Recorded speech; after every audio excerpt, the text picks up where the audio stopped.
Bien, continuamos con el siguiente punto del tema. Vamos a ver, bueno, ya vimos los ciclos lítico y lisogénico de los virus y ahora vamos a ver qué importancia tienen los virus. Son muy importantes desde dos puntos de vista. Primero, desde el punto de vista ecológico.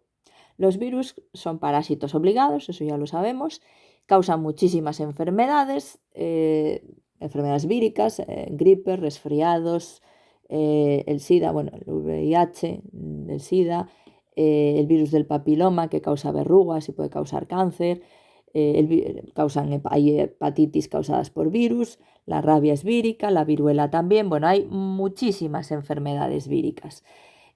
Bueno, esto parece que beneficioso es poco, pero bueno, eso hace que los virus sean unos magníficos controladores de población, ¿vale?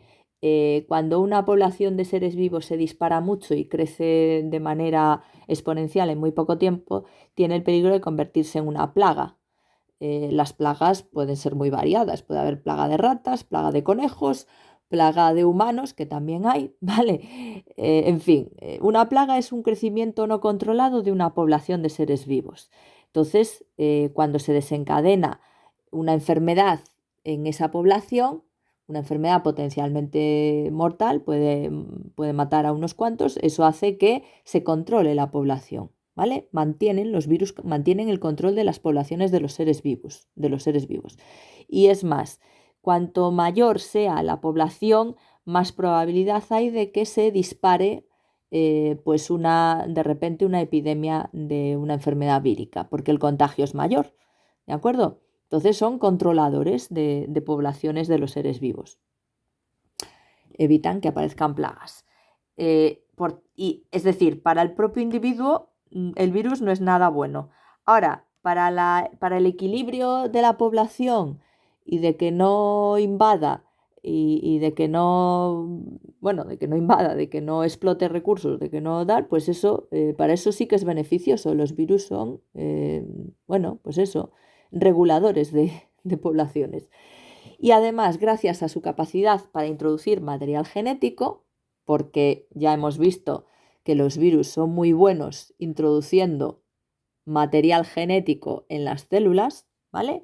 Lo hacen muy bien, no tienen ningún problema, de hecho es la manera en la que tienen que reproducirse. Lo primero es que ese material genético entre, entonces, como eso lo hacen muy bien, se pueden usar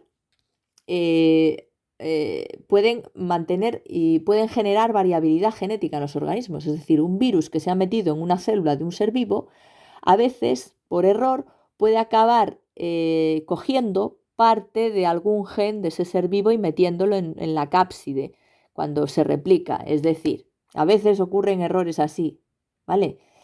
Por ejemplo, este profago que se acababa de insertar aquí, ¿vale? Imaginaros que se suelta y empieza a fabricar virus nuevos, pero en lugar de soltarse por los sitios donde se ha unido, puede arrastrar un poco de ADN de la célula, ¿vale? Y llevarlo consigo. Entonces, dentro de los virus que va a formar, va a llevar un fragmento de ADN de su célula huésped. Cuando infecte ese virus que se ha liberado a otra célula, le va a inyectar un ADN de otro ser vivo, ¿vale? Por lo tanto, es un transmisor, es un vector genético, es un transmisor, sirve para eso, para llevar ADN a otras células, ¿vale? Y de hecho, desde el punto de vista de la investigación, bueno, biomédica o biotecnológica, los virus son herramientas buenísimas, primero, para fabricar vacunas, ¿vale? Tengo aquí un esquemita ahí veis, ese precisamente es el COVID. Entonces, para fabricar las vacunas de este virus o del que sea, pues o bien se utiliza el propio virus atenuado, es decir, a ese virus se le extrae su material genético para que solo sea como la caja proteica y eso es lo que se inyecta para que el sistema inmune pues lo reconozca como patógeno y se entrene y fabrique anticuerpos, ¿vale? O bien, en vez de usar el virus entero atenuado, se usan partes de él para hacer que el sistema inmune se active. Pues proteínas, vectores virales, el propio gen, de la proteína que va a fabricar luego la proteína, o bien el ARN mensajero. Es decir, o se usa el virus entero para fabricar la vacuna. El virus entero tiene que ser virus debilitado, ¿vale? Que no funcione, que no esté, que no sea el normal, porque si te meten el normal, lo que te meten es la enfermedad, ¿vale? Entonces, cuando se usa el virus atenuado, es normalmente todo el virus inactivado porque su ADN, su genoma no funciona, ¿vale? O bien, en vez de meterlo entero, meten componentes, las proteínas de la cápside, o bien el gen de la proteína que fabrica esa proteína. En vez de meter la proteína, meten el gen que fabrica la proteína o meten el ARN mensajero que va a fabricar la proteína. Todo eso son distintas vacunas. Por ejemplo, las de Pfizer y todas estas son de ARN mensajero, para que os hagáis una idea. Y la AstraZeneca era de virus atenuado o inactivado. Bueno, entonces, eso para vacunas también se utiliza para introducir ADN en las células. Se usan como vectores los virus. Ya lo mencioné antes, como son tan buenos metiendo ADN, puedes coger el virus, quitarle su parte de su genoma que no te interesa y en su lugar meter un gen que a ti te interesa para introducirlo dentro de otro ser vivo y crear un organismo transgénico, ¿vale? Esto ya lo expliqué, un transgénico es un ser vivo que lleva un gen que no es de su especie, es un gen que le han introducido. Y ese gen se lo han introducido los humanos precisamente porque o va a hacer que el organismo sea más productivo, crezca más rápido, tenga más resistencia por ejemplo, el maíz, más resistencia a las bajas temperaturas, etcétera, etcétera. Depende del interés humano, ¿vale? Y otra cosa muy útil para, que también tiene que ver con la manipulación genética, con el introducir ADN extraño en una célula, es la terapia génica. La terapia génica es esto que os quería enseñar, es esto, ¿vale? La terapia génica se usa, por ejemplo, en enfermedades genéticas. Una persona tiene una enfermedad genética porque en sus células el gen, un gen, el que sea, me da igual, no funciona, no trabaja como tiene que trabajar y entonces esa persona pues tiene una enfermedad. La terapia génica consiste en quitar ese gen y sustituirlo por un gen que sí que funcione, ¿vale? Entonces, ahí veis el vector, que es el virus, y en el virus, en vez de su ADN, le han metido el gen que sí que funciona, la copia normal del gen, ¿vale? La que debería tener y que haría que esa persona no estuviera enferma. Entonces, el virus, como es capaz de introducir el ADN, pues es una manera muy buena de llevar ADN a las células. Si luego este gen se inserta en el ADN celular, esa célula ya no tendría el gen defectuoso. Y si eso se hace a mayores niveles, no solo en una célula, sino en muchísimas, podría suponer curarse la enfermedad a la persona, ¿vale? Una enfermedad genética. Esto es una de las últimas, bueno, de las ramas de investigación más bollantes hoy en día, lo de la terapia génica. La están investigando hasta para tratamientos contra el cáncer, ¿vale? Porque, bueno, el cáncer suele ser las células cancerosas, su ADN, o sea, hay genes alterados que están haciendo que las células se dividan sin control. Entonces, bueno, si se puede de alguna manera revertir esa situación, eliminar esos genes alterados que causan divisiones sin control, sería la manera de curar un cáncer, ¿vale? Bueno, pues eso, terapia génica, ¿de acuerdo? Es lo que es una gran aplicación de los virus en cuanto a investigación científica, médica y biomédica. Bien, siguiente punto, los viroides y los priones. Esos son también partículas, son estructuras biológicas, también como los virus, ¿vale? Son estructuras biológicas, pero todavía más simples, es decir, aún están formadas por menos cosas que los virus. Los virus por lo menos tienen proteínas, cápside y material genético, pero es que estos no, estos son moléculas, ¿vale? No son ni estructuras más complicadas. Bien, los viroides son moléculas pequeñas de ARN circular monocatenario, es decir, pues el ARN, espera, esto estaba aquí, no sé si todavía lo tengo, No, porque ya lo había eliminado. Bueno, ¿os acordáis cuando os había dicho que el ARN, ¿vale? Pues normalmente solo tiene una cadena, ¿vale? Pues moléculas particulares de ARN. Monocatenario, circular quiere decir que está unido, los dos extremos están unidos formando un anillo. Y estos son parásitos de células vegetales. Infectan células vegetales y alteran el crecimiento normal de la planta. Ese es el efecto que causan, ¿vale? La alteran. Luego os veremos algunos ejemplos.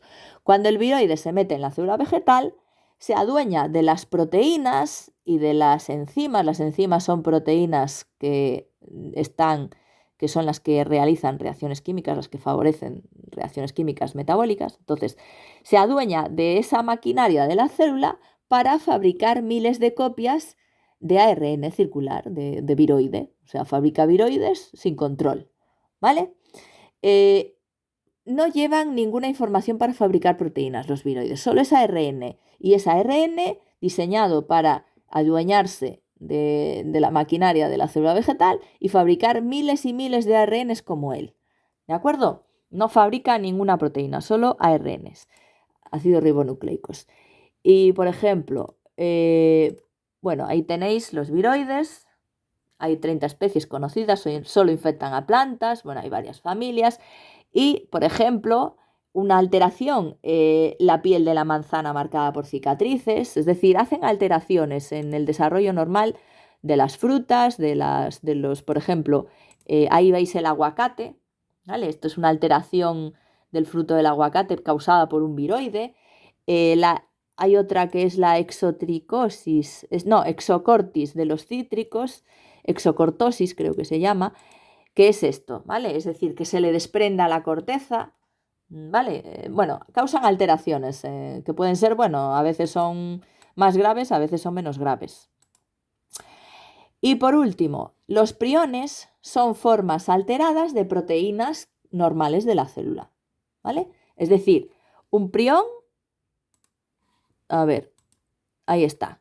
Fijaros, esto es una proteína normal las proteínas están formadas por un montón de aminoácidos unidos, que luego esas cadenas de aminoácidos se pliegan y tienen una forma tridimensional que se llama su configuración, ¿vale? Su estructura proteica.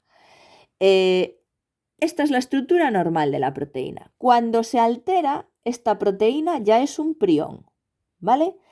Y además, estas proteínas alteradas, por decirlo así, proteínas que se han pasado al lado oscuro, no solo ellas están alteradas, sino que son capaces de coger otra proteína normal y hacerle cambiar su estado y ponerla alterada. Es decir, un prión es capaz no se sabe, bueno, se está investigando, tengo aquí una página que os la voy a compartir en el aula virtual, donde desvelan cómo los priones se replican para dar lugar al mar de las vacas locas o al de los ciervos zombies. Bueno, hay un montón de síndromes asociados a los priones. Entonces, se está investigando la manera en la que cómo es posible que esta proteína alterada sea capaz de coger a una proteína normal y alterarla también, ¿vale? Que eso es lo que realmente hacen. Entonces, problema de la proteína alterada. Pues la mayoría de los priones que se conocen en su forma normal eran proteínas de la membrana de las neuronas, es decir, estaban ahí formando parte de la membrana celular de la neurona. Al alterarse, empiezan a acumularse dentro de la neurona y la matan. Entonces, causan degeneración neuronal.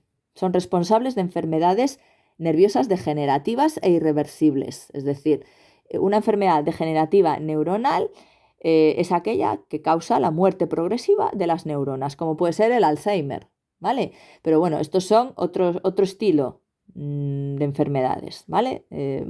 Hay muerte neuronal a varios niveles y además avanza bastante rápido, cosa que el Alzheimer pues no suele ser tan rápido como esta, ¿vale?